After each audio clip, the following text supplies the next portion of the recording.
cadre. Now let me. Oh, I changed the aspect ratio. Now it's acting funny. Nah, whatever. Do something avant-garde. All right. Can I see? All right. Recording time. Audio level. What did I just click on? Didn't mean to do that. Um, boy, Wizards of the Coast is having some problems. Yeah, they sent Pinkertons to a customer's house. It's not a joke. We're this is a weird time for Magic. They've introduced a new permanent type and a new spell type that happens to be a new permanent type, and this is the first.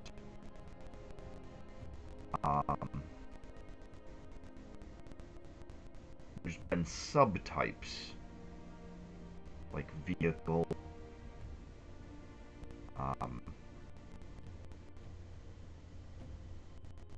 I think even aura is more recent. Anyways, I think the last major permanent types were tribal, which is like a. It's weird. It's meta because it's a way to give creature subtypes to non-creatures. But anyways, the bigger one is Planeswalker, and it's been a long time since Planeswalkers were introduced as permanent type. So this thing's all over the place. Yeah, first of all, we've got 100 cards. That's so bad.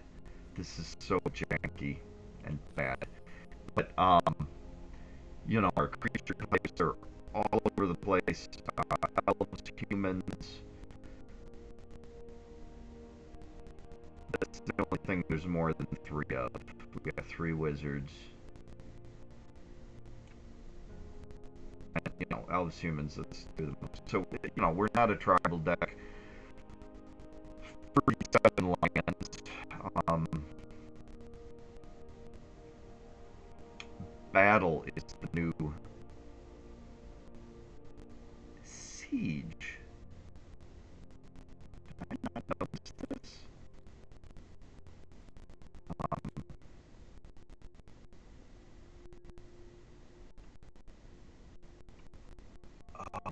Okay.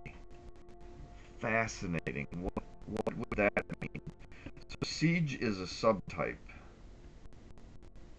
And right now, that's the only type of battle that they've introduced. And these are, let me introduce this. These are weird. The battles are permanents that you control, but when they enter the battlefield, you choose an opponent to defend them. So as the caster, you're still the controller of the permanent and the tokens it produces, and it's speaking to you.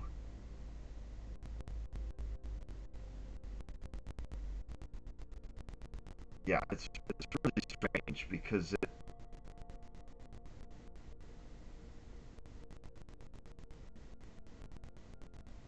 it's not the first permanent type that crosses the middle line, because if you put an aura, what we used to call a local enchantment, on an opponent's target, a permanent, usually a creature that they control, it crosses that center line. And it's always been understood that you control that enchantment, even though it's on their side of the battlefield, and that's because it's a localized thing. Um,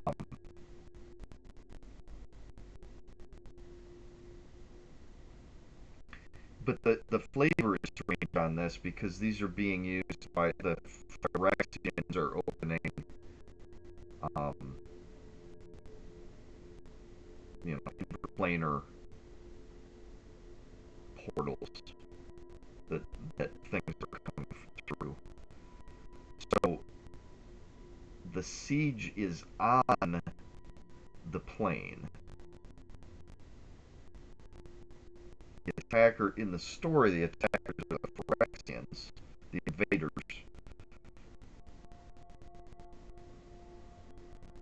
So that's why I'm just thinking through the flavor of this because I'm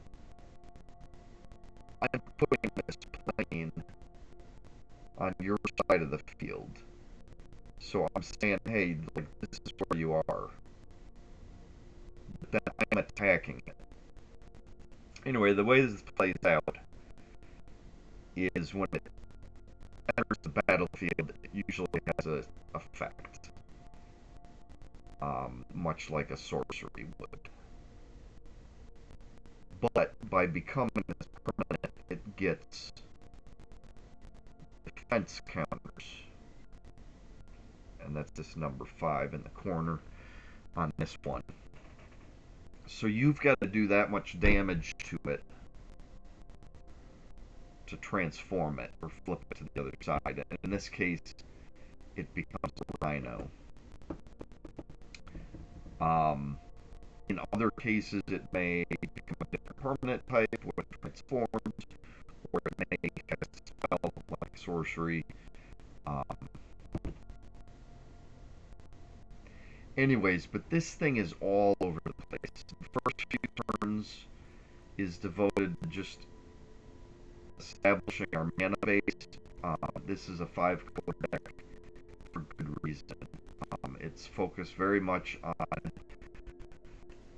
these 2 permanents from different sets that have a strange interaction. Invasion of Alara is the 5-color battle, and when you cast it, you get a choice between 2 4-color spells from or 4 mana or less spells. I mean, from the top of your deck, and the one you don't choose goes to your hand. So it gives you a lot more potential to avoid failure. Usually when you're doing a random cast off the top of your deck, you may hit something that's not going to help you right now or whatever. But for opening up strange combos, this is awesome because it's going to look until it finds 2 spells that fit these parameters. Non-land card with mana value 4 or less. And then you choose between them. So you pick whichever one is better for your current situation. Maybe it's a creature, maybe it's a kill spell. It can be anything above this line here. And this deck has far too many 4 costs. This curve is stupid. But with the first couple turns pretty devoted to focusing on mana and fixing our mana, the terrarium does a lot of work, and we got a bunch of strange lands that do good work in the first 2 turns. And then the combo potential that this opens up, the strategy is bizarre. So when you cast this, you get one of these 2 spells, and then you've got to deal 7 damage to it. The thing that's strange is that'll just wait, and there's really not much rush. I mean, it being on the battlefield means that it can be targeted by things that deal with non-land permanents or permanents in general. or any target.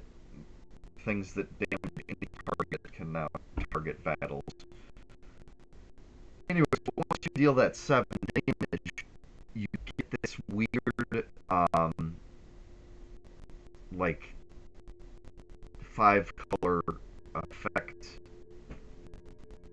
I think each of these is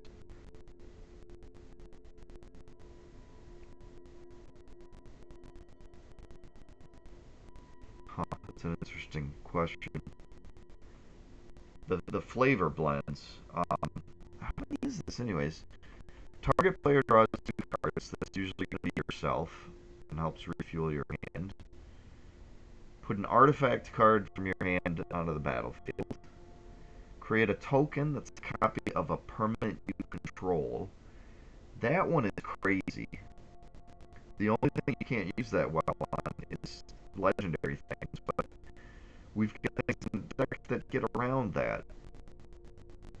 Or even don't care about the legendary rule, because we'll lose one, but we still get benefit out of making a second. Distribute 3+1 counters among up to 3 creatures. Yeah, so this is 5 effects, and they're all pretty powerful. Destroy target permanent an opponent controls. Draw 2 cards, I guess, would be probably blue aligned. Playing an artifact, I guess, could be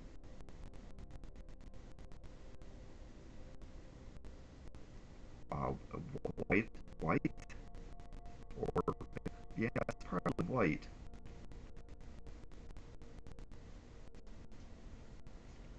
Copy of permanent, I guess that's red?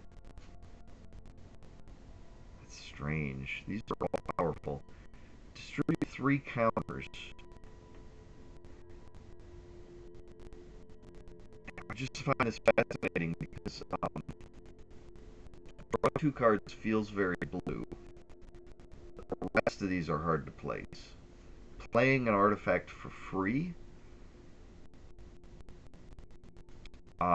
You know, it's blue and white that interact with artifacts the most.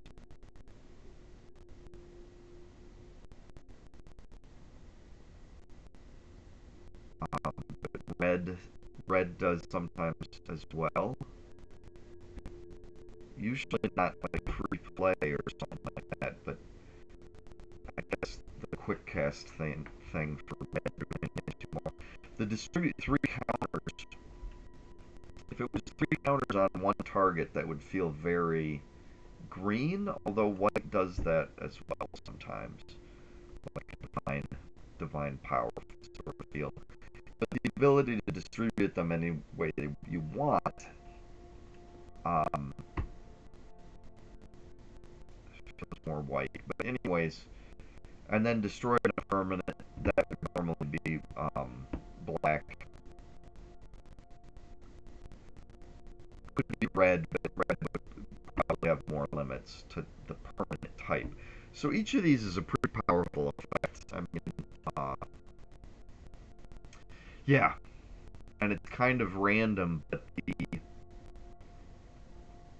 copy any permanent you control is crazy.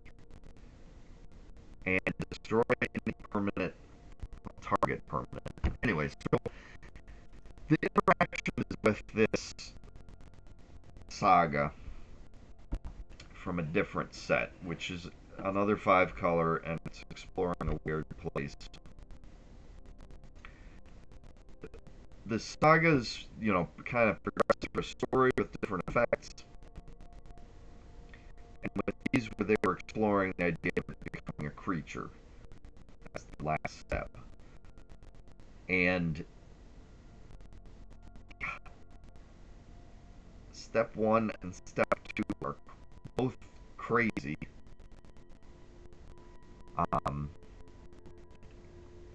Especially, you know, in the later game, once you'd be able to cast it. Get rid of the most threatening non-land permanent that they control. You know, that deals with everything but lands. You can exile, yeah, planeswalkers, enchantments, artifact creatures, yada yada yada. Battles. Um, Step 2, bounce any non-land permanent to its owner's hand, and then they discard. So if it's late game and their hand's empty, you can bounce their most threatening permanent, and then they have to discard it. It's part of the same step. Um, so that's maybe best case scenario. But if you have cards in your hand, you can target one of your own permanents to bounce it, and then make them discard whatever they're holding. That's sort of the best choice if they don't have a threat or anything. And then the fifth step, this creature's crazy. And the thing I dislike about it most is how powerful it is and how quickly it kills the opponent. I kind of wish it was smaller stats, at least less power. Anyways, but it's a 5-color dragon spirit that flies and has trample. 6/6. And when it attacks, the opponent picks. I forgot they pick. I've just been playing against Sparky, so. The opponent picks a non-land card in your graveyard to bounce back to your hand, and then that cost of that card boosts its power. So they're incentivized to choose low-cost non-land spells, and we don't have a whole lot of those. 3 that cost 1.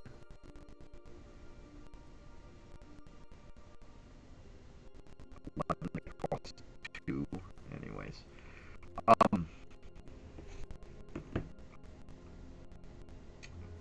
So then there's a lot of other stuff that can be useful. Stuff that opens up crazy potential, especially once you get the synergies going. Let's jump into it. I'll play a game against Sparky. It's stupid. It's what I've been doing though.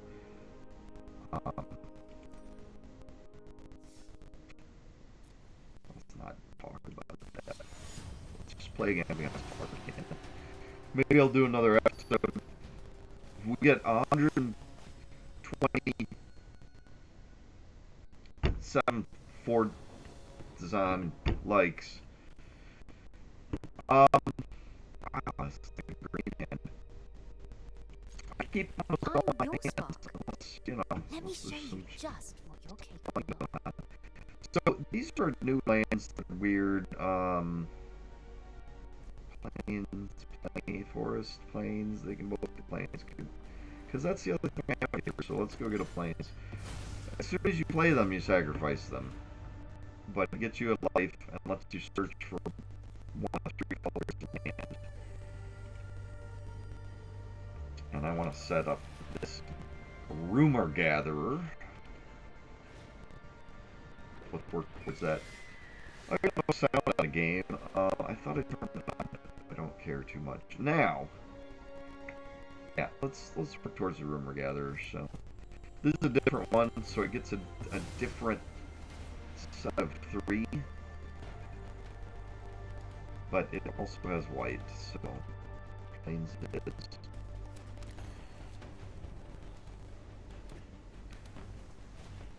And we've already gained 2 life, and they're now attacking for 1 damage.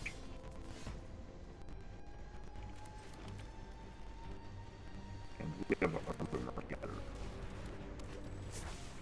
So an elf wizard that reacts to other creatures coming into play on your side by letting you filter the top of your deck. And alright, so now we're positioned. This case matter if I can kick it later with more mana. Kick it! So the only other thing we can do is Terrarium, which, as I said, the first few turns we're trying to build up our mana. We've got a couple blue cards here now, so let's go to an island with that.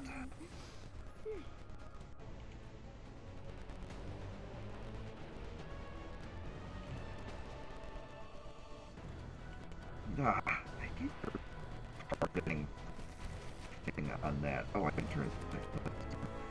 I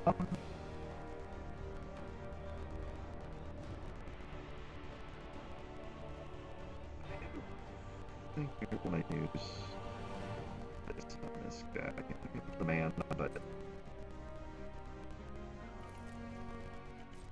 we're dealing with flyers.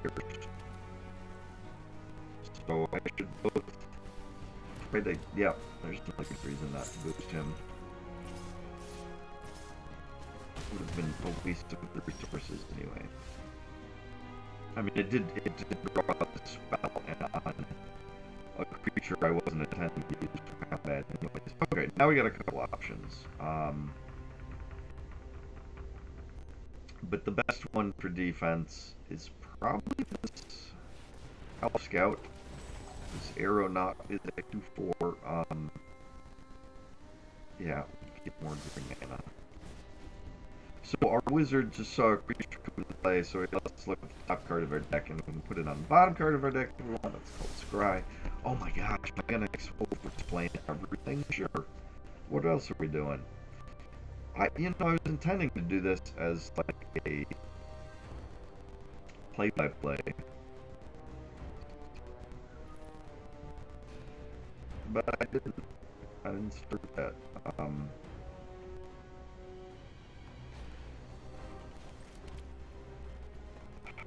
think our best bet here is to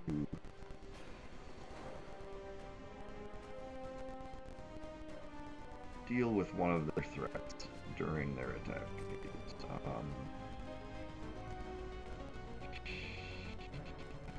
Trade there. It has a nice trigger if you do damage to your opponent. He has a lot of flyers ready to block. Alright. Block or not. Alright. Tapping my guy. Old dog, old tricks. I know you, Sparky. Yep, now we get the full brunt of his attack. So, we're at 15 life. And this is a good old 7 damage coming in. That's about half of our life. So, let's just deal with the big damage. 3.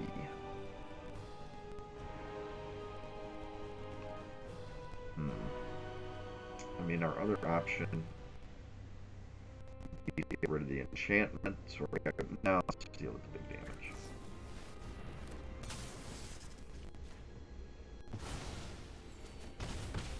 We can get more blocker stuff. Alright, another color of mana. Good. And we're at 6 mana.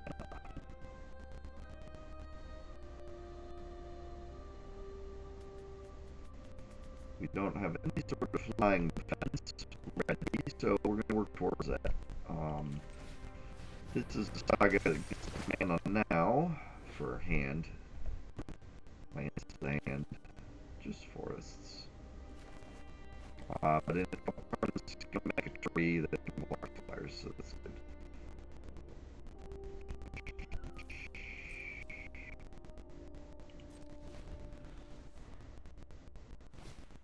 Taking 4. Yeah, Sparky, you're not smart. No, I guess that's for now too. Hey, that bird! Put a land from the graveyard on top of your library. We want to go a swamp, so we're at that can do that. We need our bird. Yep.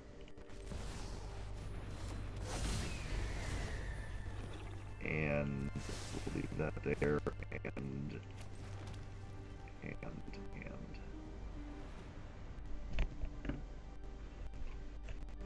alright, do we want to make a bird bigger? I don't think so.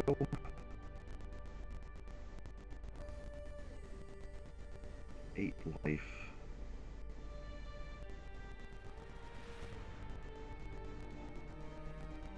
know. Let's get moving.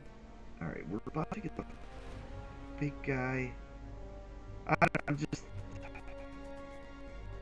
I think I should just get this elf without the kicker.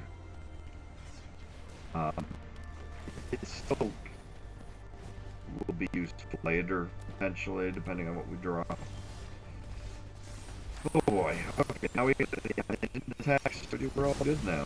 Alright, things are going crazy. We can scry, we don't need Brian, so we'll push that down. Try to get something else. There's something else. Falco Spada, Pact Weaver, is a bird demon. I cast spells from the top of my library. Well, and look at it. Cast them if I remove a counter from each creature. Okay. Let's go slower. Come on, ooze. Let's get our ooze out and go. That first card. Okay. Are things about to get crazy? Could be. So Stogurk is an ooze that likes it when it lands at your graveyard from anywhere. He gets counters. So these weird new lands that make you sacrifice them immediately is gonna change what's on top of our deck and swamp.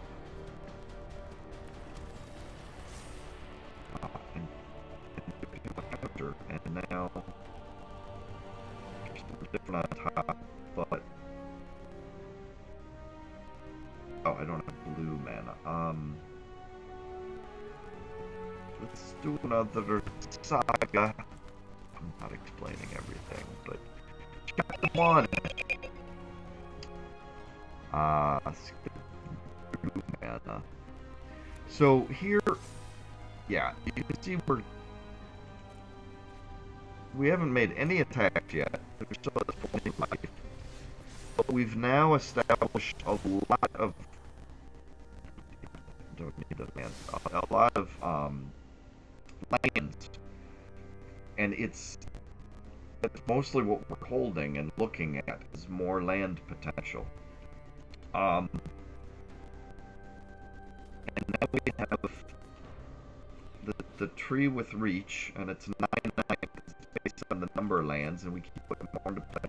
Let's keep doing that. Here's the battle. Good over there? I have to cast it. We have to remove a counter. The shield counter protects Falco Spada, Pact Weaver, from damage and destruction. So we'll remove Slowberg's counter that he got from the land hitting the graveyard, and now when the battle hits the battlefield, oh man, we're having battles hit. Okay, we can search for 2 lands. Let's get red because that's what we only have one of. I guess another swamp. So we just added 2, so our tree's gone up from 9 to 11. And we haven't played a land for turn, so now it's 12. And that's how much mana we have to use each turn is 12. We've got this little plant wall. It's gonna put another land in our hand, and I'll get the special one that does the sacrifice thing. Oh, and our rumor gatherer drew us a card because we keep adding more creatures to the battlefield. Now we're out of mana, but we can use this to good effect to put a counter on. I don't know if it's gonna happen because I'm probably gonna remove it soon anyways. We have attackers, do we?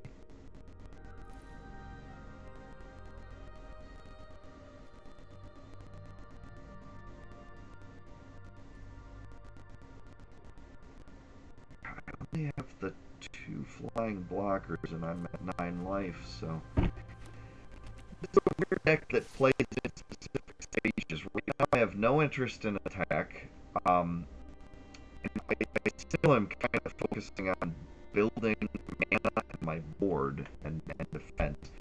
A 1/1 seagull. Attacks. Let's block with our big tree. It's blue, so we're not likely to face death touch or something. Something's getting big. I guess we'll do slower.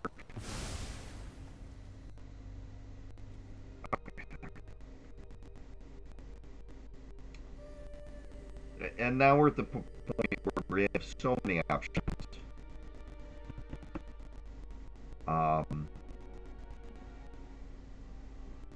The 5 cards in our hand are obviously options.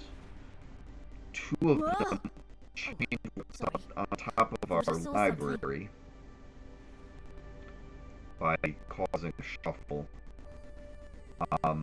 The most powerful thing we can do probably, but I like what's on top, so let's hit that first. We gotta remove a counter, and I have that there to do that. We get to scry 1.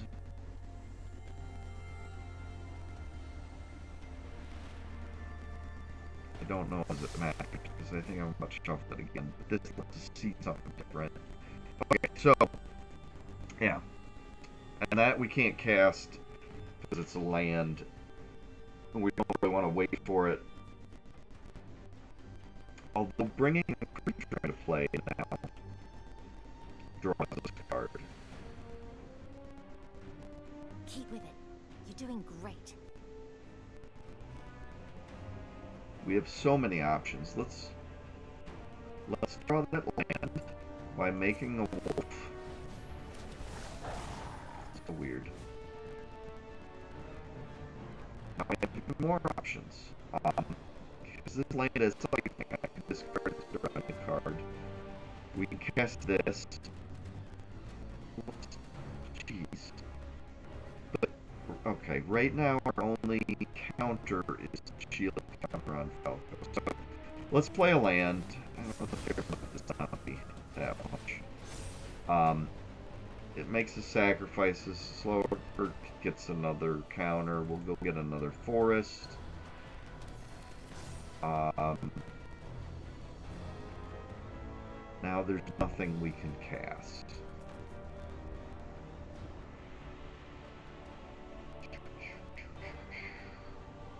Let's just cycle this.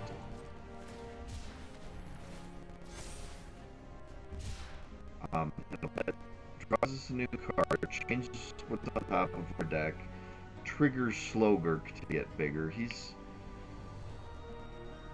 Oh, we made him this bigger this turn. Yeah, because of the saga. So, okay. With attackers, he can block 3 in the air. Only has 4 total power. We just want to keep our creatures safe for the most part. The one we boosted is going to go. It has trample anyway. It's going to head at the battle to fulfill that requirement for transformation.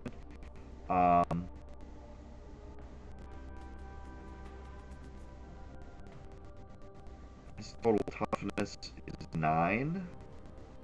Hey, I can see your hand.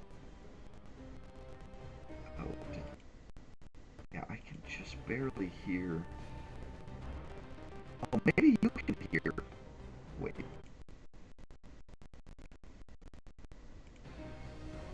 Whatever. We'll find out later if there's bigger noises. Let's get moving. They could block 9 of my power, so I'd only get 1 damage through.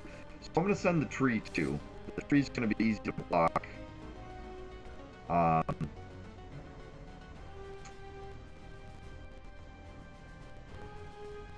Now, what the heck? I'm seeing the math, and I think sending the Sacralin helps too. To make sure it transforms. Our critical damage got through anyway, so... Once the last counter is removed from the battle, it exiles and lets you cast it transform, cast the other side of the card. So now we're getting a permanent, both a land and a creature. It's fairly large. We get a scry. So again, we have something different on top of our library. And now that we've gained 2 counters on Slower and already attacked for the turn, we can feel free to remove those counters to cast spells from the top of our deck. Now the top of our deck is land, which we can't play with Falco, but we haven't played a land yet, and we have Riveter's Overlook in our hand, which again, when we play it, it's going to trigger Slogurk to get another counter. We're going to search for one of 3 types of land. Our tree is now 15/15, although it's blocked, or it's tapped, because we attacked with it. But he's only got 1 flying attacker, so we're going to block with Falco. We're going to lose our shield counter, because it prevents the first damage or destroy effect. Okay, now we're getting into the game. Here is where we can fulfill our ridiculous combo goals between the 2 5-color spells that I showed you at the start. Now, one of them's on top of our deck, so we're going to cast it from there. Slogurk sacrifices his last counter. He gained 1. Alright. And chapter 1 is exile. Huh. You know, I'm going to get rid of this water knot. Probably annoys me more than the turtle does. Okay. So now there's a spider on our deck.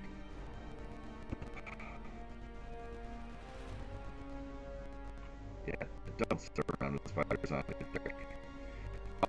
The spider on our deck is worth casting, I guess. Sacrifice a creature and destroy something. We'll get rid of the other water knot. Whatever. We get so many options. We gotta remove a counter. Slower is now counterless. Rumor Gatherer. Not sure we like that land. That's a special land. It does special things. We can sacrifice a creature. We have. They're both so cute. We don't want to get rid of the wolf. Our elf warrior or elf wizard. We can use his body later. So, destroy target non-land permanent. Goodbye, turtle. Oh, I forgot there's one more water knot. I'd like to draw a card now. This does that. This is one of the fewest invasions. There's only a couple that cost 2. The first effect gives you a treasure, which is just, you know, many colored ones. And lets you discard a card to draw a card. If you had 2 battles, we don't really need them both. So we're going to discard one of those. This land you can discard to return a creature or a planeswalker from your graveyard. And the only thing we have in there is the Hydromancer that we just put there instead of a wolf. Because a wolf wouldn't go there anyways. It was a token. It would just disappear. So we still have the wolf and we can get the Hydromancer back with this guy. By channeling it. And it mills first. So instead of the Hydromancer,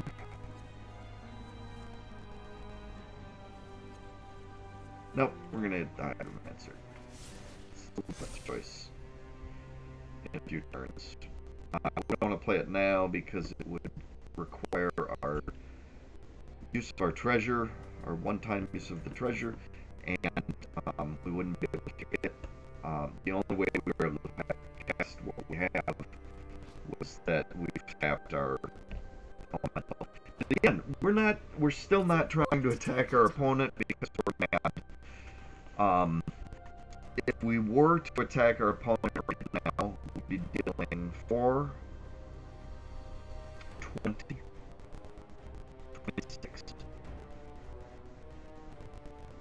31, 34 damage. Which would end the game, but it's not our goal. What we want to do is hit this battle to an end. And we'll just send Slogurk. That brings us into Rhino. Now the Rhino, you discard a card, just search for a card. Either a land or a battle. It's kind of interesting because you've only spent 2 mana on this, but then you've had to put 5 attack damage into it.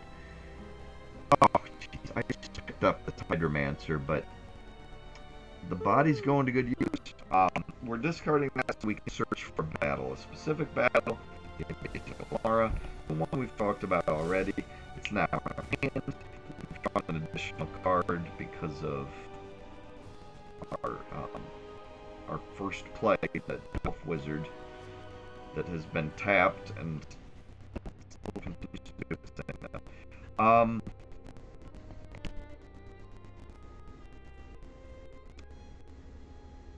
Yeah, let's just play that from the top of our deck because we can. And get another Plains. We haven't played a land this turn, so we can.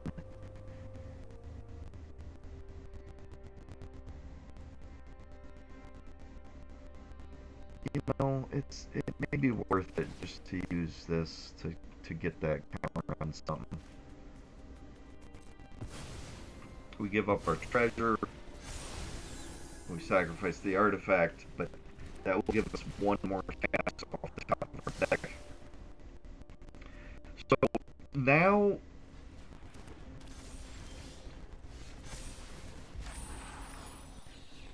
okay, 2 of the Kami War.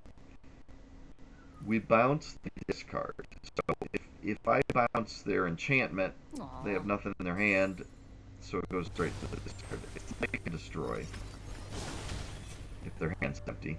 We're scrying. We don't have specific need for the sniper. Plenty of creatures. Okay. Now, this is ridiculous overkill. Ridiculous win more for no good reason. It's a very, well, let's not even get into that. The player types. Ever think about the multiverse? Like, hey, that's wild. So, because of Falco, we know it's on top of our deck, and we could play it right now. This is a mechanical ape that puts counters on things when it comes into play.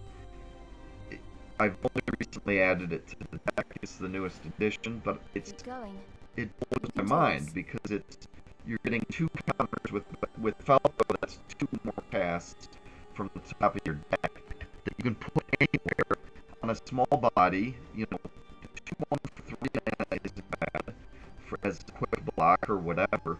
It's got an earth, so you can do an emergency use later, but I don't think I would do that in this deck. Anyways, but just knowing it's there means that I know that if I cast Invasion of Alara right now,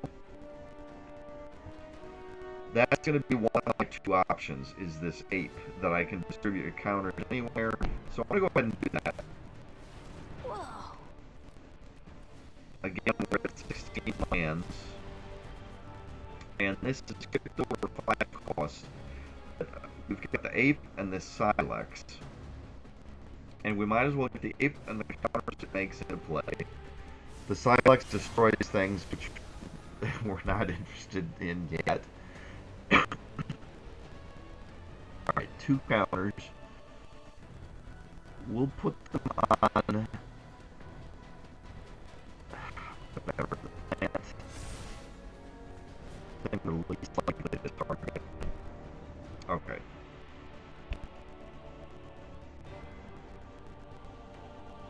They have 1/5 blocker.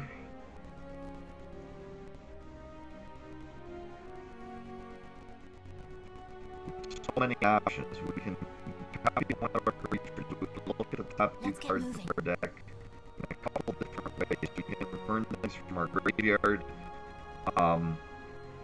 Honestly, the most powerful thing we can do probably is Slimefoot Survey.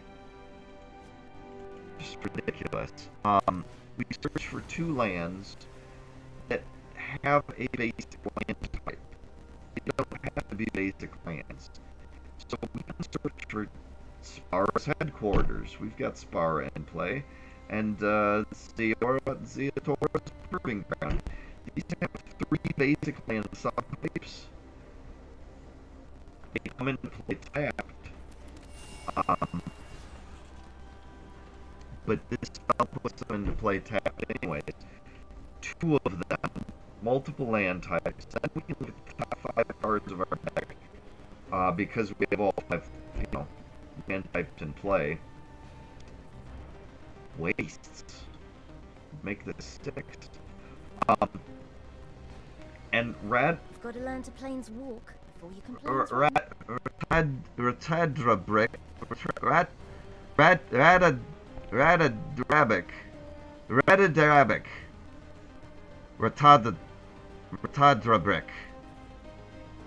There's so many ways you can pronounce that, but I'm getting options now.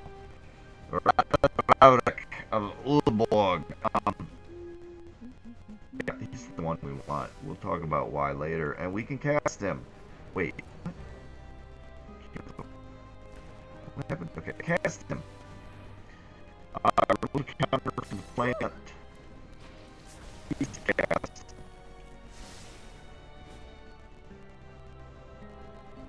Attack phase. Okay. He does not have a flyer. Our scout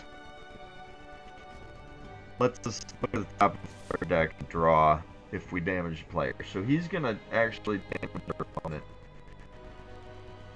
And then we want to just get 7 at the battle. So Falco can do 4 in the air, and we can send a Trampley.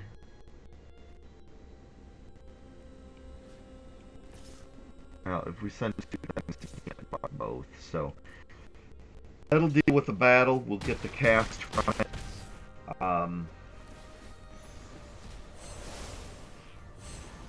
Alright, we draw 2 cards.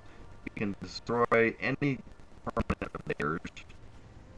And I'll just target their wall, or their land instead of their wall. We can just play an artifact, so it's nice that we didn't cast that earlier with the free cast. Choose a permanent you control to copy. What? Huh? So if we copy a legendary creature, then one of them will perish.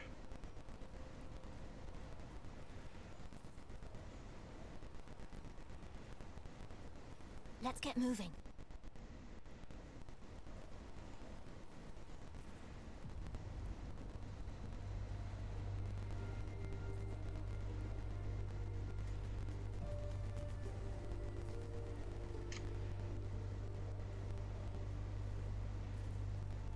I'm just gonna copy Child of the Pack. Okay, now we have counters we can distribute. I hate that it blocks you from seeing what they are. Alright, they all go to the plant. Destroy their land, draw cards. We don't need that. Okay.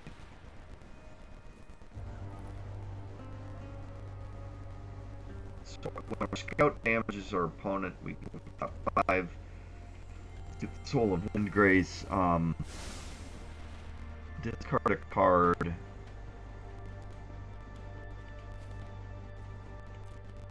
Gloom Shrieker. I'm not even gonna bother explaining my reasoning.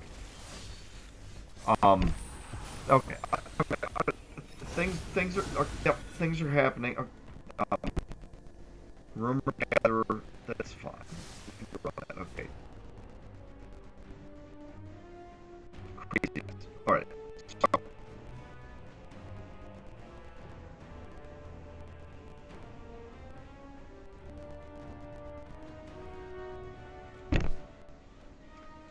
destroy. Destroy. Let's get moving. All right. We're, we're, we're getting crazy. We're getting crazy this turn. So, the number of possible choices we have at this point is ridiculous. Probably astronomical because Falco means that we can cast from the top of our deck as long as it's a spell. But if we hit a land, we can use many of a number of ways to shuffle our deck, to change what's on top. So anytime there's a land on top, we can use one of those methods to shuffle and get a different thing on top of our deck. With lots of mana, obviously, we're up to 18 lands in play.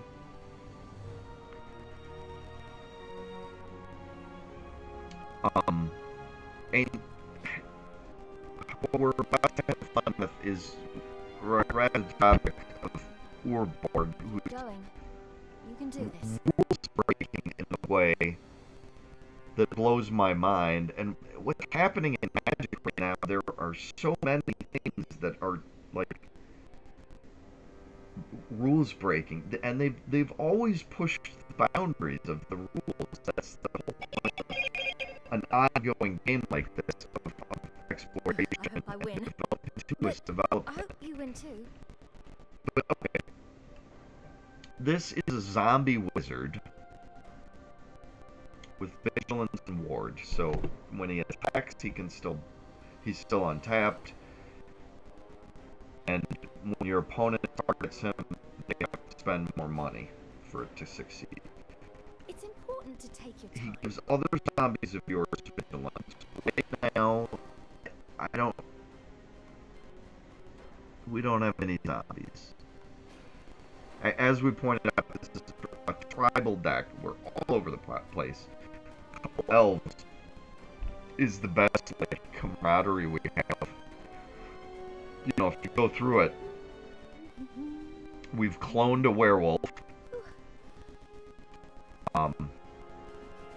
We've got a plant wall, an ooze, a big plant, a bird demon, elf scout, elf wizard, a wolf that came from a werewolf, humans, an elemental that came from a siege, a spider, a rhino that came from a siege, a human monk that came from a saga, a mechanical ape, of course, and a dragon spirit that we're excited about, but we might kill right now anyways.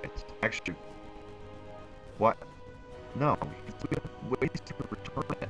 So, oh, okay, all right. Hold on. Oh. Ratadrabic.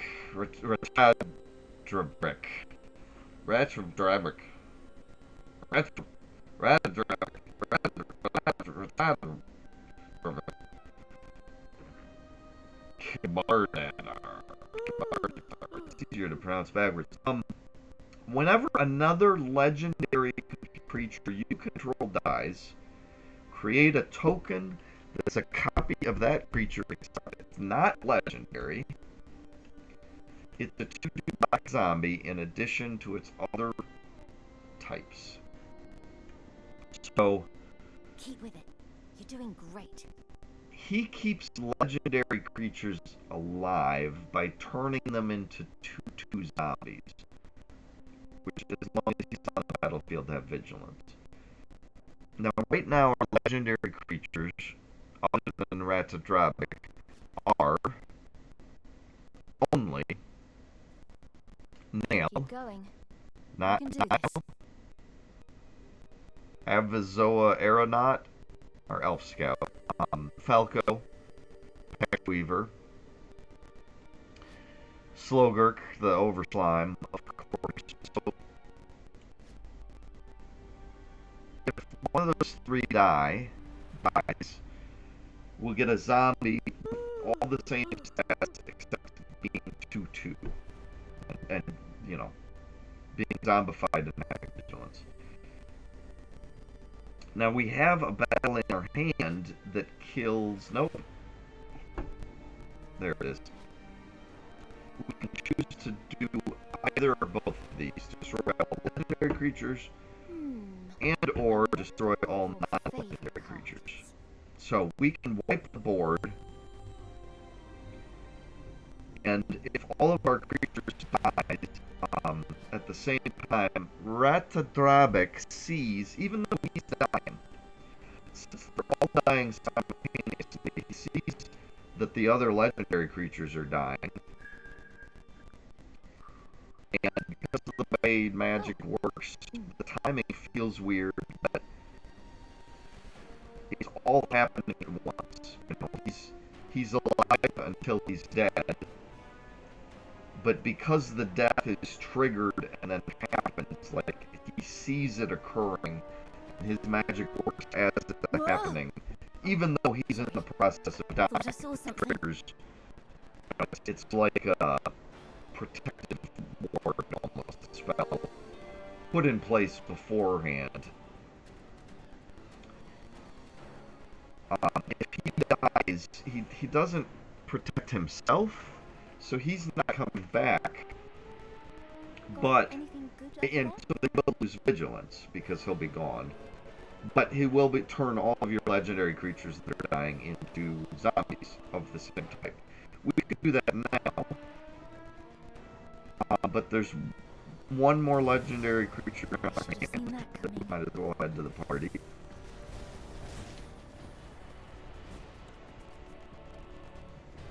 And when he enters, he reanimates land from yours or your opponent's graveyard. So still their island. And there's something that's really cheap on top, so I'm just going to cast it.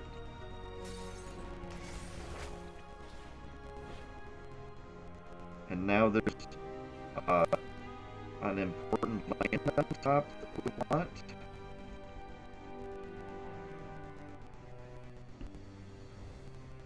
I want to draw. Any creature is a draw. You've got to learn to planes walk before you can planes run. That lets us look at the top cards and select anyways. Ooh.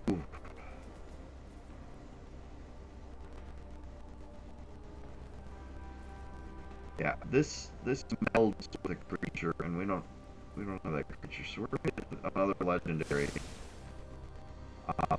cast it from the top of our deck.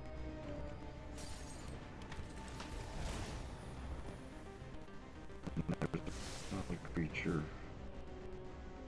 Okay, so we now have Ogakachi made manifest. Okagachi. Okagachi.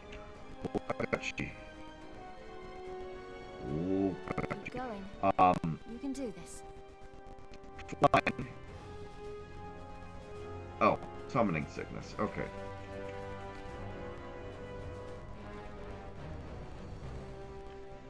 So, I think your goal is just set up for next turn. We'll keep casting things off the top of our deck. Prancer lets us look at pick creature or enchantment. Oh my gosh. One with the multiverse. And a legendary creature. Our new archer makes other things bigger. Can target itself, any everything it boosts by its powers. So the partners. Keep going. You I can bet do they're this. lovers. I bet they are lovers. Alana and Elena. Um,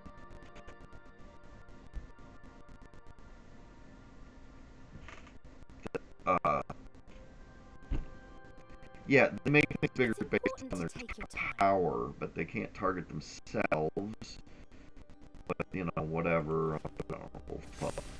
Uh, okay, so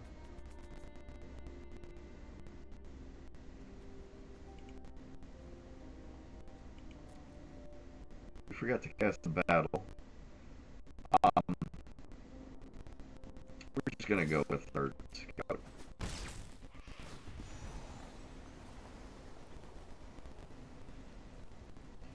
There's so much ridiculous potential here, and of course, this is stupid because I should have won already.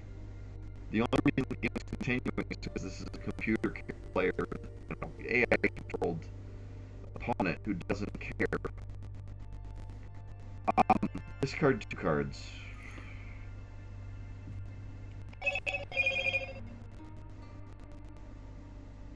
Let's get moving. I have ways to get most of these back anyways, but I don't have any lifelink, I don't think.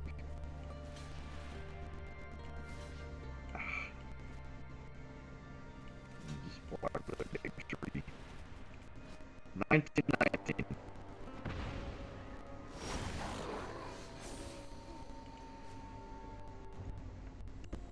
Things happen. Okay, so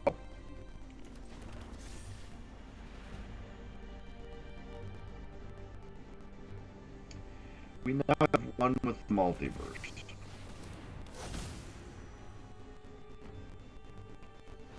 This thing is ridiculous. It also lets you look at the top card of your library and play lands and cast spells from the top of your library. So this is no longer limited by counters that you have. Keep with it. The limit is your Doing mana. great. And 1 land per turn. So again, if it's a land on top and we have a way to shuffle our deck, we can get past that to just keep things flowing from our deck and get crazy. And since we're at 20 mana, I mean, this is just ridiculous, like power hungry. Keep going. Anyway, so, and You can do then this. once during each of your turns, you can cast a spell from your hand over the top of your library without paying its cost. So 1 free cast on each of your turns. So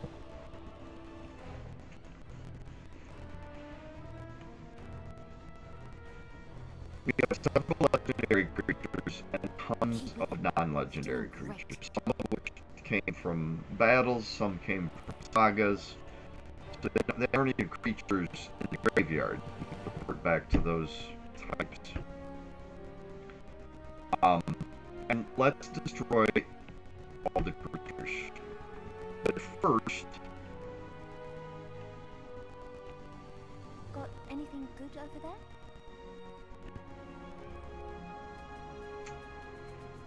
I shouldn't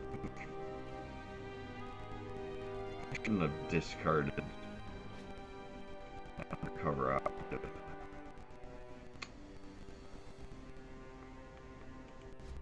So let's get it back. I hope I So win. once we can But pay something I hope I free, win but too. we want to do that something expensive. So 3 mana. Cast this. We're gonna skip the first. This is a special saga that lets you skip chapters. If you want, we're gonna skip the first one because we want to get this chapter 2 box creature ornament from the cricket. We'll get his body back. The undercover operative.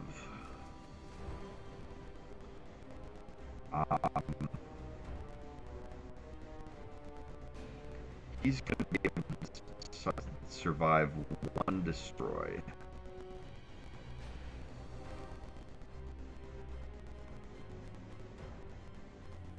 So we're gonna cast him.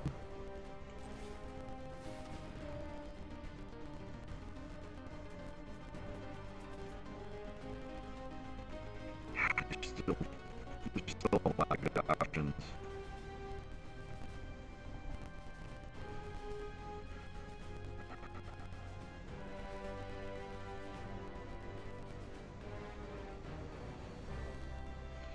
Yeah.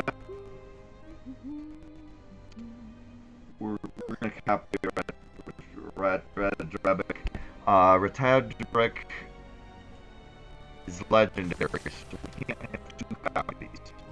But currently, while the legendary rule is trying to take effect, they're both in play because the undercover operative has already entered as an imposter, as a copy. So we're choosing the one we want to keep. We want to keep the one with the shield. And because we have to sacrifice the real Ratadrebic, we'll draw land, that's fine.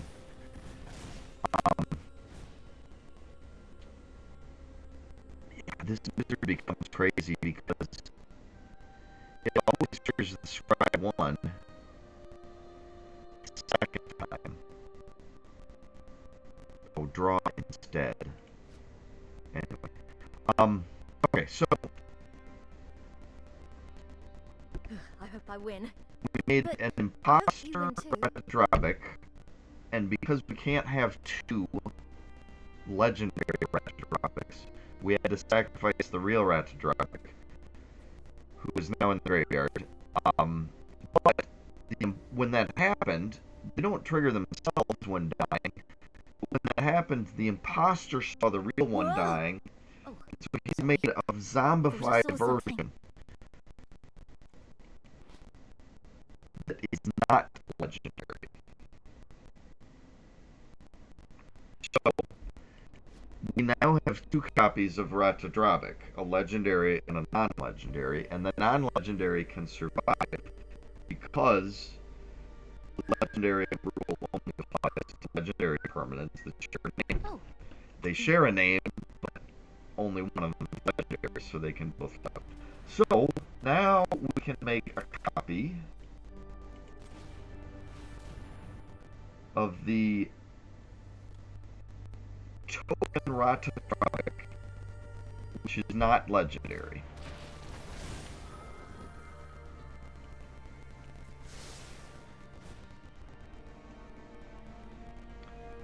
And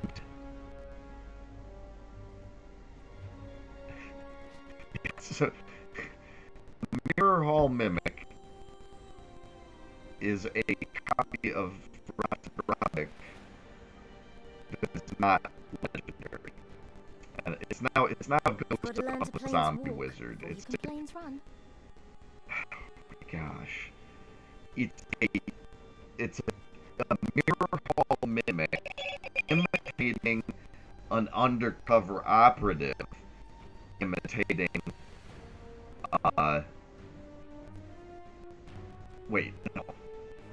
Hold on.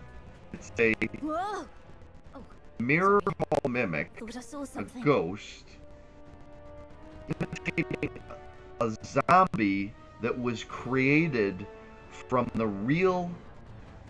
death of the real Ratadrebic by the covert operative imposter Ratadrebic that was imitating it.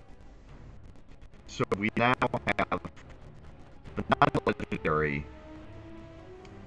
ghost of a zombified zombie wizard. Yeah. Okay, so we have 3 Ratadrebics now. One legendary, 2 non-legendary.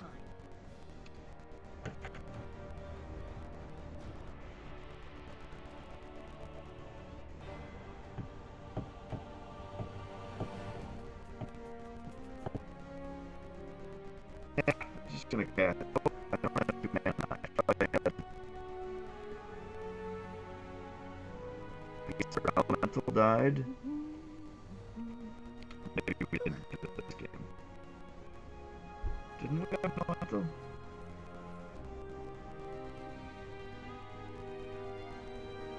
Maybe not. Okay, so we still have one precast in this turn. And as ridiculous as this is, Let's get moving. we're gonna destroy everything. Wow. We have an overwhelming board state. Aw. But to get rid of his one wall, we're doing this for the trigger. When Slogurk dies, we can bounce 3 lands to our hand, and the tri-lands have cycling, which is a nice effect, and Taganuma has a channeling effect. So the 3 Rata-Drobrix see the legendary creatures die. Oh, we're gonna get more stuff.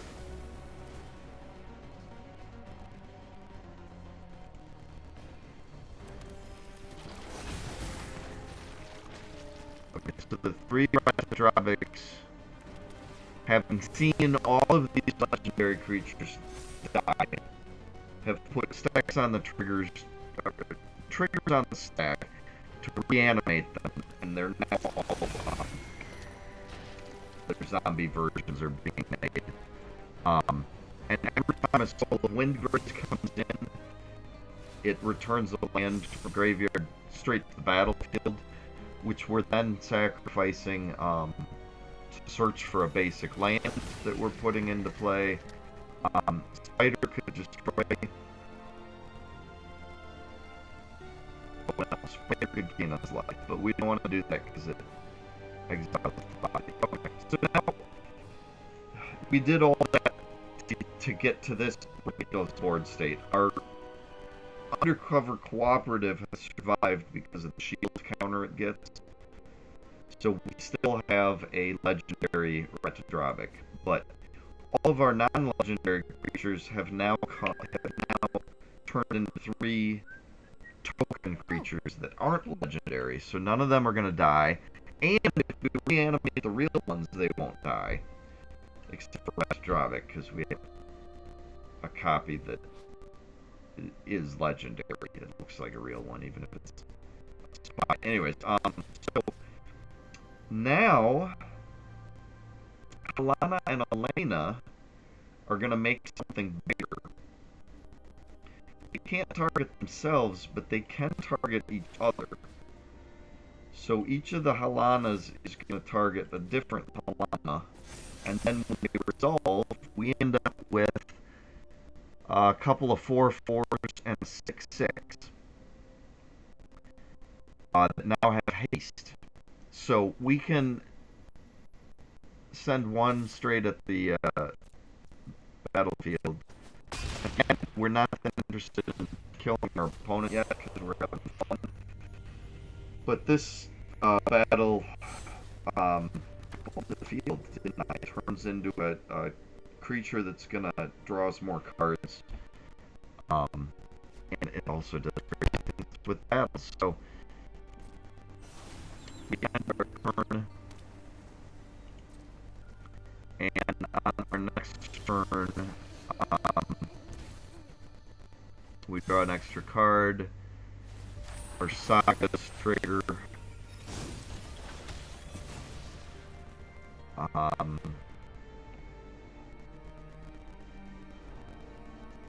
And again, we're in a ridiculous state. So, with too many options, and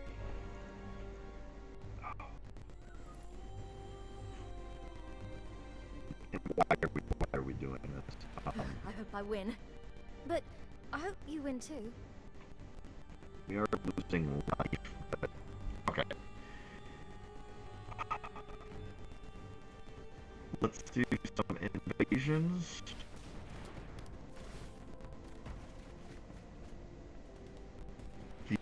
These battles, oh, if we discard lands here, it will be triggering Slogurks. which makes them bigger. They have trample. It also gives us more counters to cast stuff, which we don't need because we have one with nothing now. We can cast stuff off the top of our deck all day long.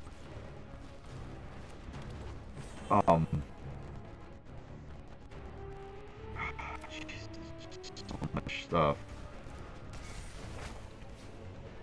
And with over 20 mana now,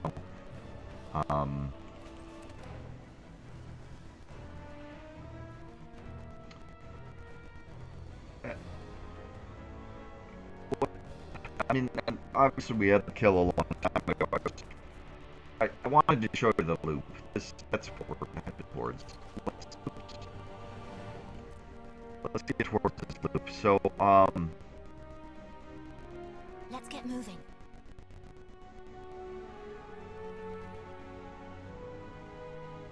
part of the ridiculous power of the late game of this deck is that battles count as permanents.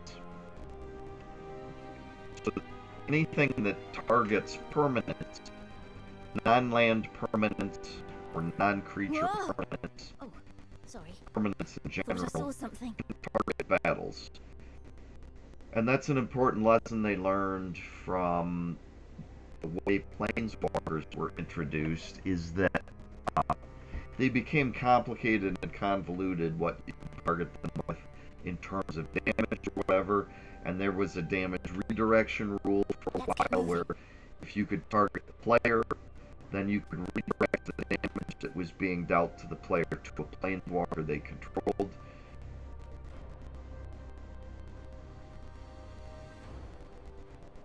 No, anyways, it's changed since then. But the point is that because cancel, I need food. Because this returns a permanent to your hand, you can get a battle back with it.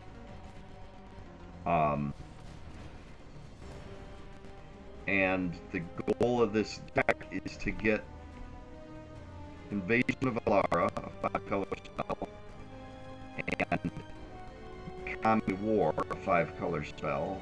I guess we'll do this one for free. Should have seen that coming.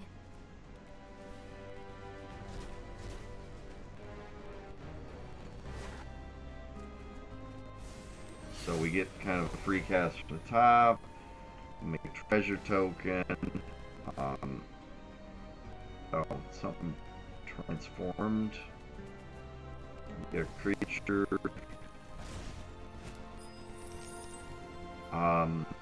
Okay, so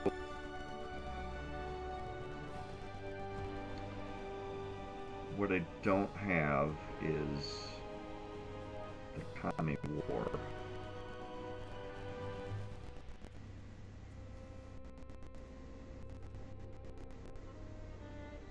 Got anything good over there?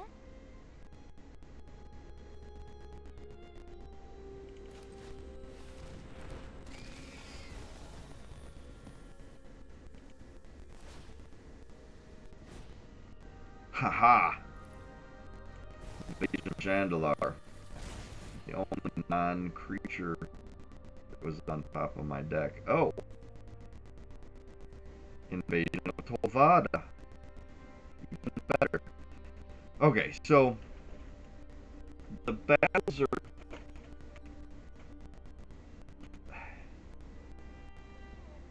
There are nuances in the battle that are Got anything good over there? ridiculous in terms of power level. But this is all late game. I should have won already. This is all stupid. Let's continue. Invasion of Tolvada. When you cast it, returns a non-battle permanent from your graveyard straight to play. So, for 5 mana, and only black and white, we're able to reanimate this 6 mana, 5-color enchantment, which blows my mind. And that enchantment is going to get there in a second. So now, I'm just going to cast things.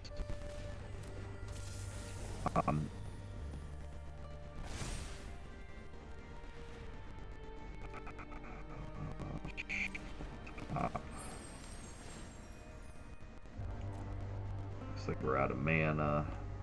And we're running out of base lands in our deck, which is fine.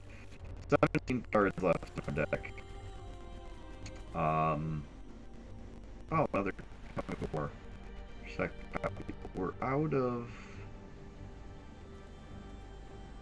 mana, except we could still channel Luma, which triggers the 3 Slowgurks. I always forget metals. But we can get back.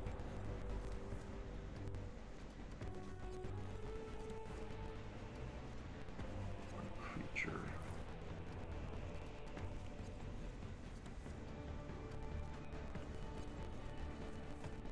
So many options.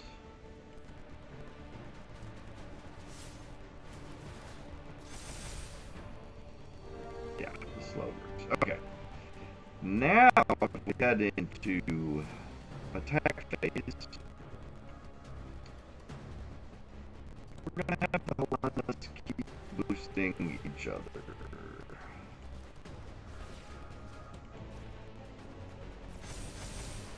This is gonna get crazy. We now have an 18-18, a 10-10, a 14-14.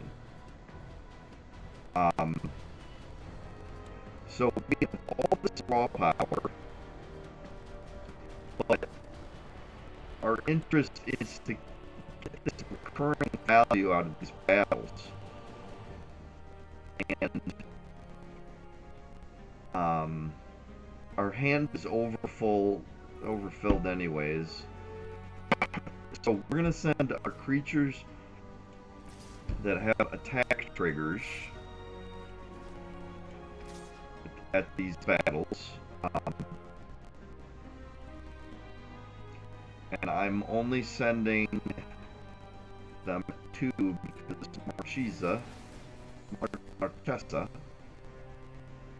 Resolute Monarch, when she attacks, she strips all counters from 1 permanent.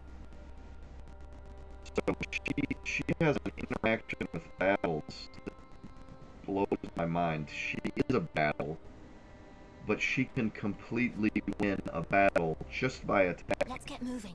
So our invasion of Alara, as soon as she attacks, all counters get removed from it and we can cast it. So we're still just starting our attack phase. We're going to have the opponent draw cards just because our hand's already full. We're going to destroy one of their lands. We're going to go ahead and put our only artifact from our hand into play. We're going to copy the permanent we control.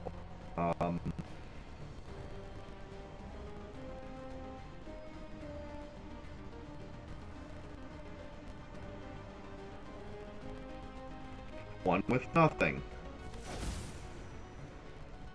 We're going to put counters on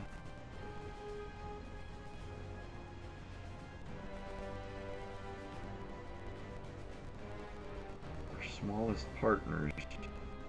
10-10, 14-14. The other was 18-18. So 10-10 gives us 13-13. Alright, when that all happens, we can do 2 damage to something with our sniper, even battles, that's partly why it's in there. We're getting lands back from the graveyard because of our Souls of Windgrace effect. These weird ones still trigger Slowger, even if you don't have any lands left yet. So you're still getting value out of the attack. Extra power, extra counters.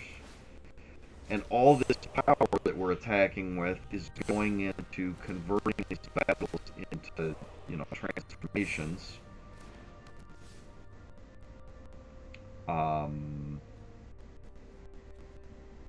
we're out of mana. But because we copied one with the multiverse, we still have another free cast. And this guy reanimates something. If we choose the Gloom Shrieker, it can reanimate something. We just got the battle axe to our hand. And we're not. Our new enchantment gives us a token every turn. We have to discard a card if it's a land. It will trigger the slow lurks to get bigger. They're now 10-8. Getting some boosts from our werewolves. Oh, and we're doing the Hero of the Dunes. Okay, so now she said draw some cards. Yep. We draw some stuff. We can bounce something to their hand. They discard a card. Play a special land. Play Invasion of Laura for free. We have 2-1 with the multiverses, so we end up choosing one. We cast. It doesn't matter. This one were to be destroyed or whatever. We get a free cast, something off the top. Shrieker. Bounce something to our hand. Get the other Condor. We've got all these triggers from things entering the battlefield. Okay, so now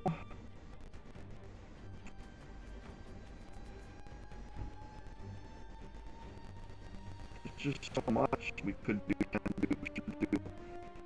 Let's just get to our attack phase. One of the things we want to boost, we'll boost, let's see. One of the small partners, the other small partner, and then the big partner is going to boost our brand new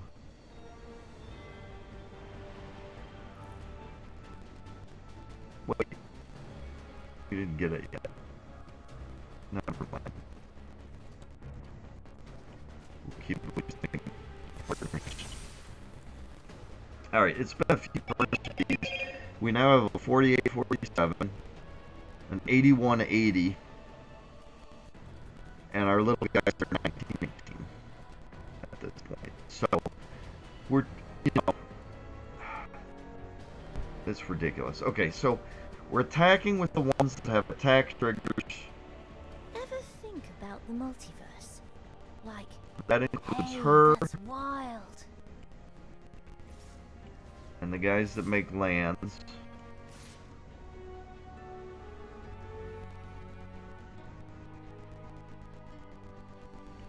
That's all we care about. So we're really not damaging our opponent much. Marchesa surfs the last counter, so we get a cast. We'll let them draw more cards. Sure. We'll destroy another island.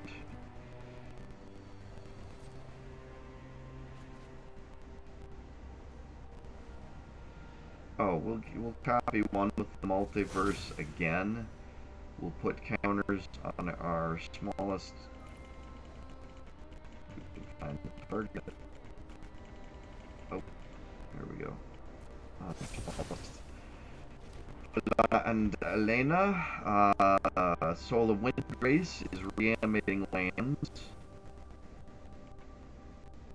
Even the ones we just discarded.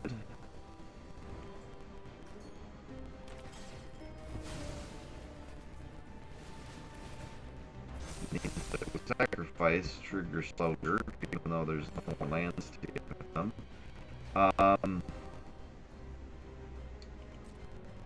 There's nothing to damage because the battle is gone from the field.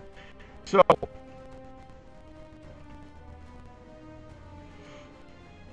oh, I forgot to copy things. And so there's just.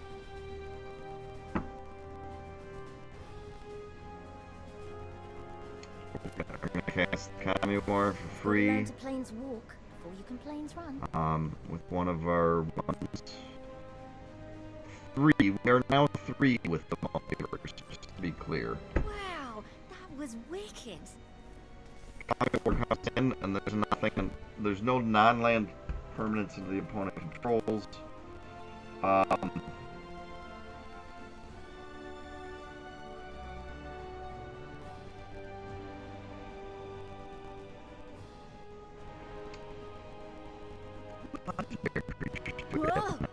Oh, sorry.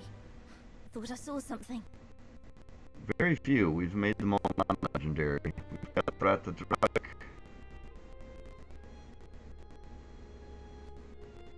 The Shigeki.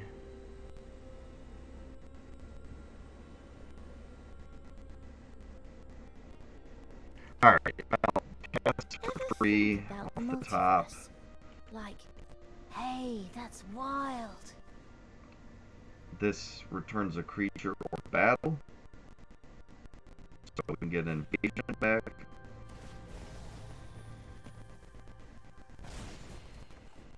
We've used our 3 with nothings, but we still have a whole bunch of untapped lands. So this is our stupid loop as we cast it again. And it casts another battle. And that battle makes a Doctor. It's another counter for us. And then we're like playing.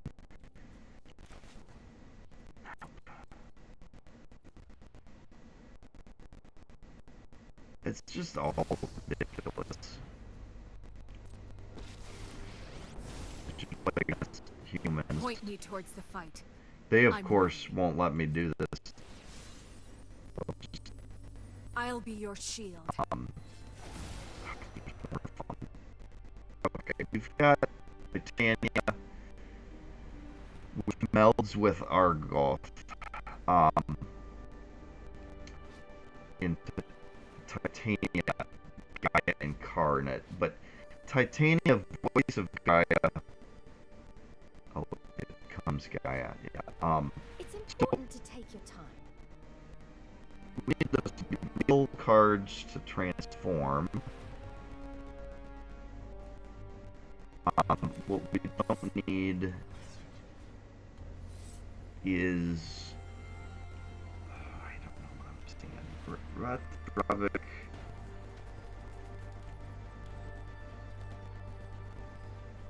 What do we want? If we're gonna wipe and rebuild, why are we doing this? Oh, Hey, I can see your hand. all right. Let's just get Ratrovic back to our hand, and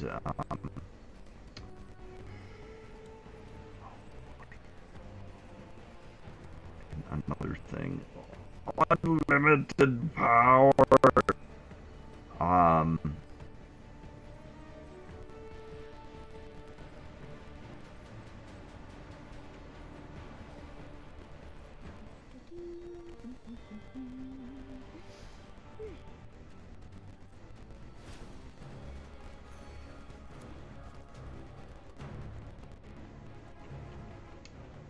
Okay, what's the goal here? We're waiting for the meld.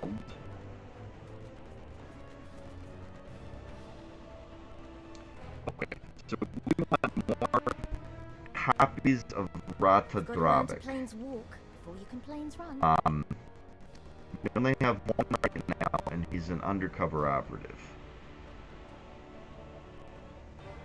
But if we copy that, okay, so, oh, we already attacked. If we copy that, we'll get a token copy of one. Gotta learn to planes walk before you can planes run. So we're casting the real Ratrovic. Please stand back up. We have to sacrifice one. Let's keep the real one that we just cast, because that puts the undercover operative back in the graveyard.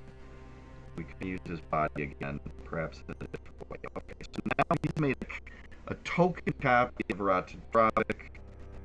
So we can make our Hydromancer by kicking it. We can copy a creature, and we got to make sure to choose the Ratopic that is not legendary. So now we have one legendary Ratopic, the real one, and 2 token copies.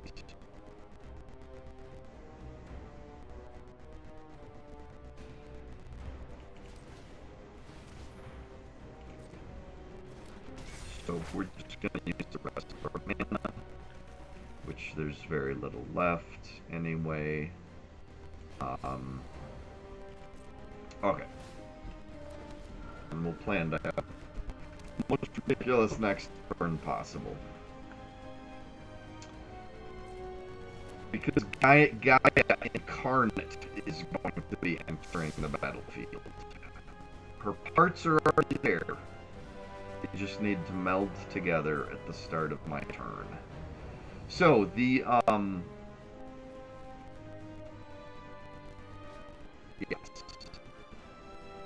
At the beginning of your upkeep, if there are 4 or more land cards in your graveyard, and you both own and control Titania Voice of Gaia, this card, and a land named Kargoth, Sanctum of Nature, exile them, then meld them into Titania Gaia of Incarnate. Exiled. When it enters the battlefield, yeah, so melding them is not a cast. It's an enters the battlefield that combines them, transformed. Okay, so on my turn, Titania hits. Gaia Incarnate counts as a new creature, so we get a treasure token from the Gaia Greeters. Titania, when she enters play, returns all your lands from your graveyard to the battlefield. So all of these enter and are sacrificed. We don't have any lands to search for, but when they get sacrificed, they trigger the Slowburst to get bigger. So these 5 lands coming back into play means +5/+5 for earthly Order Slimes. And they don't fetch us any lands, but they attempt to, which keeps track of the deck, which whatever. We draw a couple cards. The Kami War bounces something to their hand, and we can discard something. If it's a land, it'll trigger the slow burst. But it's going to reanimate something. Let's get something that will probably bounce its freest, whatever. The bounce, the discard. Kami War comes back as a creature. Gets 2 life. As soon as many journeys into play, which puts countering Gaia Greeters. Okay, we can play a land from the top of our deck. When we do, we sacrifice, which gives a counter to each of the Overslimes. There's nothing to search for. Our deck has only 3 cards in it now. So we should try to win this turn.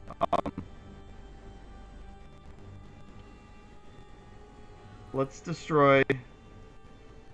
Oh, it's in the graveyard. Okay. Invasion of Chandelar is one of the most ridiculous battles because when it enters, return up to 3 target permanent cards from your graveyard to hand. That is without restriction. I mean, the restriction is permanent cards. So that can return creatures, lands, enchantments, artifacts, yada yada yada, and includes battles. This is a battle looper. It's a battle that you can cast to return a battle from your graveyard to your hand. Crazy. It's the most powerful looper in here, and that's going to let us get back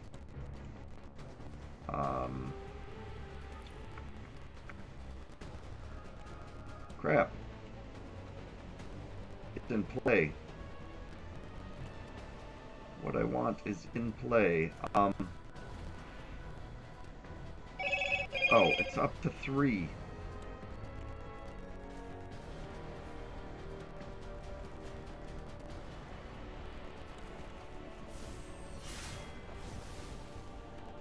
Okay, so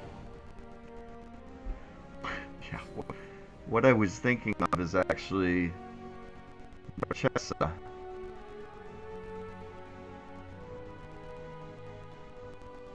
Okay, legendary creatures you want to kill anyways.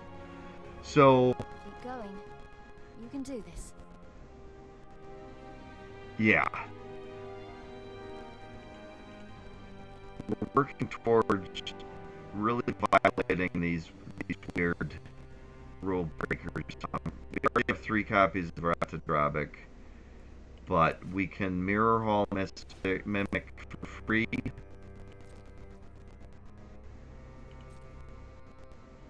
To get another Wrath of Drobic. So now we have 4. We can Undercover Operative for free with our second one with the multiverse. And the reason it's waiting to resolve here is I can actually copy it with Overloaded Mage Ring, and it'll become another copy. So, non-legendary Wrath of Drobic, copied.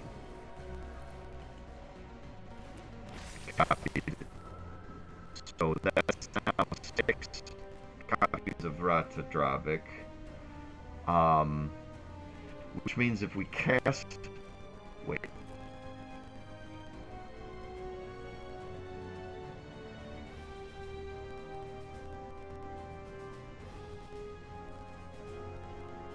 Keep with it. You're doing great. Yeah, I'm just a little overwhelmed. It's okay. We need to get...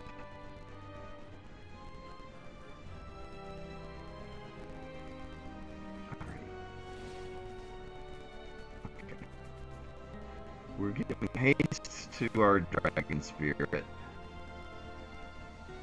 And whatever, we'll just make Gaia ridiculously big.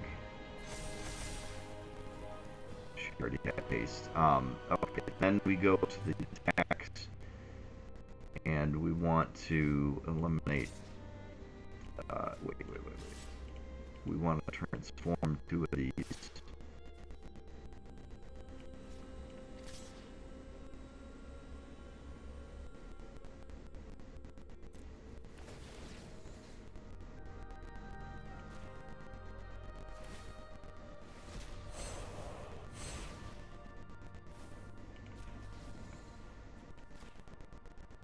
It's really weird to, like, just want to have your opponent draw.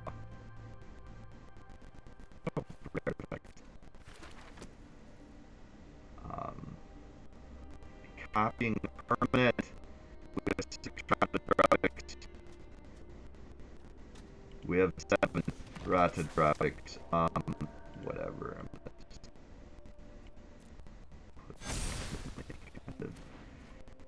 our Dragon Spirit. I haven't even gotten a chance to talk about it because this is the first time I think that I'm attacking a battle with my Dragon Spirit. Oh, it's gonna bounce into my hand. Oh crap! It bounced Gaia. Man.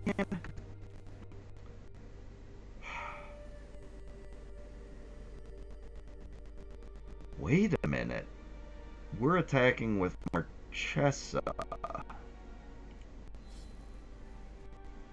as well as others.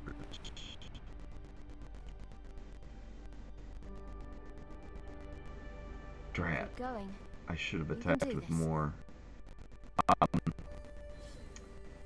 can bounce my Dragon Spirit to copy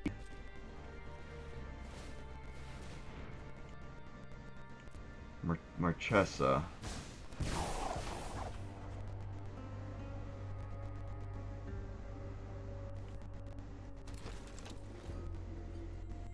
Okay.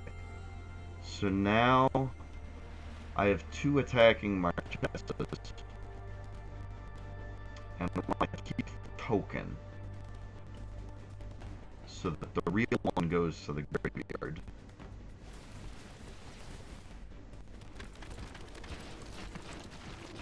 Oh no.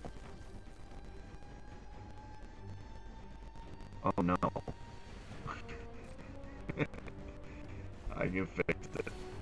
I can fix it.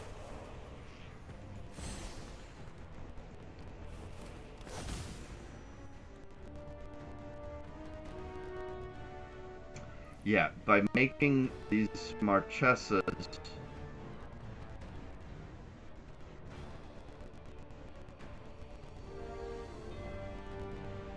oh boy. They're all gonna draw us a card at start of turn. Let's I hope I win. But I hope you win too.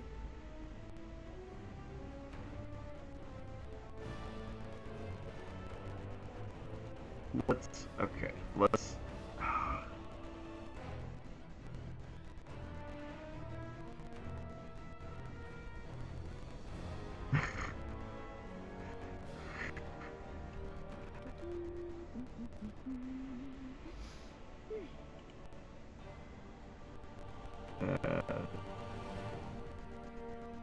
alright, so we're gonna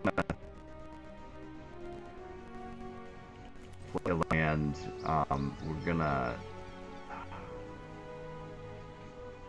We're gonna destroy everything. It's our best way to land at this point. We're gonna get Titania. We really wanted to make a bunch of copies of Gaia Incarnate, but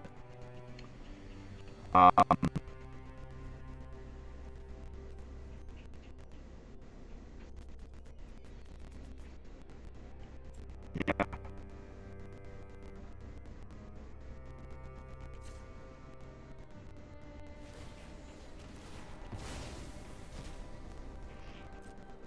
Destroy everything, except 6 lands.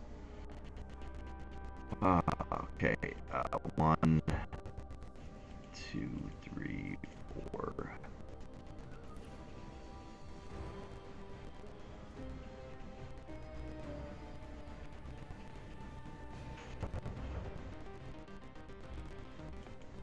One of those. Alright, everything is getting destroyed. I shouldn't have gotten involved. But because we have all the copies, yeah, it's all, I don't want land in my hand. Wait, I want 1 land in my hand. That one.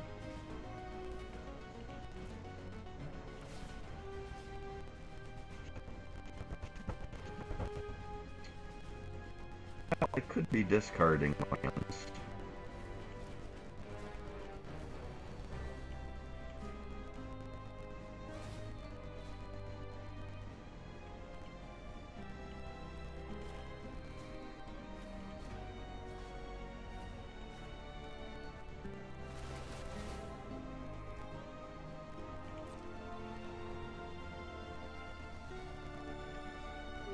I give him the lack of profit back.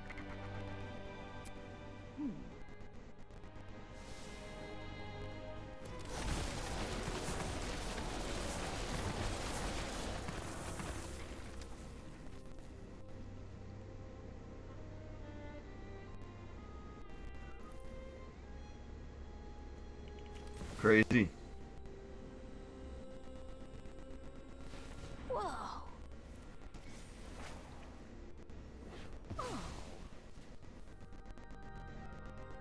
Discard 6 cards.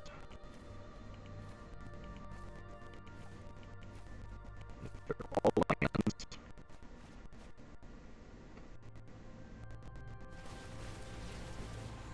Our 7 copies of Titania give us a bunch of life. Oh, we don't have a subversion play. I see. They were non-legendary slow. Oh, we're about to draw anyway. To our death.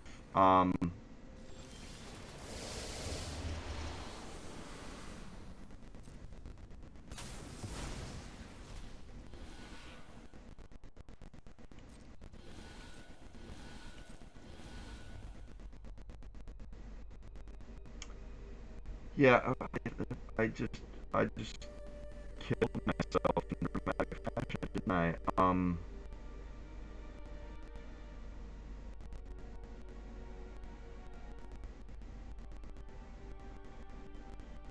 I have no easy way. These are already on the stack.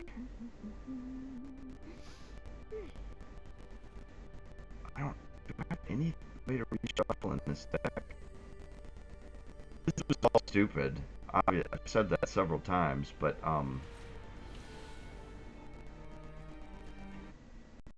let me look.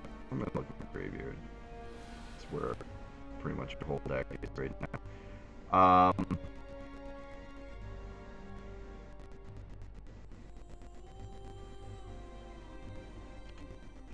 Channel.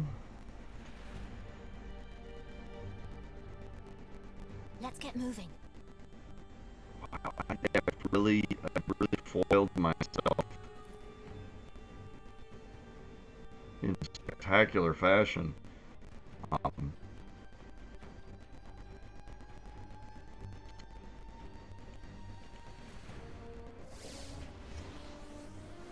wow, welcome to stupidity, the insanity that is goals other than winning.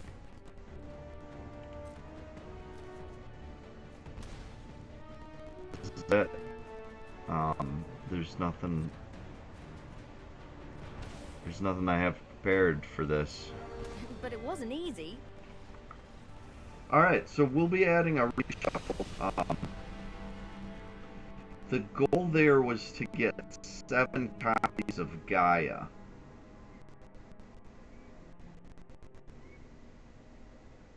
Which was still a stupid goal because she would have shrunk. I think she would have shrunk from the size of the number of lands I have, which was also changing to 6. But I think it would have been set to 2 when she became a zombie. We'd have 7 of them, and they'd all reanimate.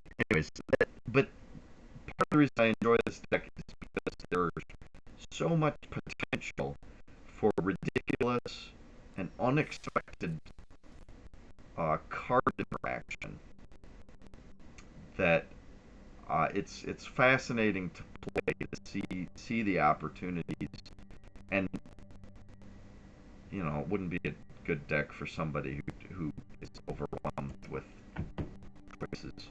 That's for sure. Yeah, and I've had games that with ridiculous outcomes where not just board state, but huge amounts of damage or near infinite tokens or loops of power, stripping them of all of their permanents, other things like that. Thanks for joining us. Insert catchphrase here, maybe.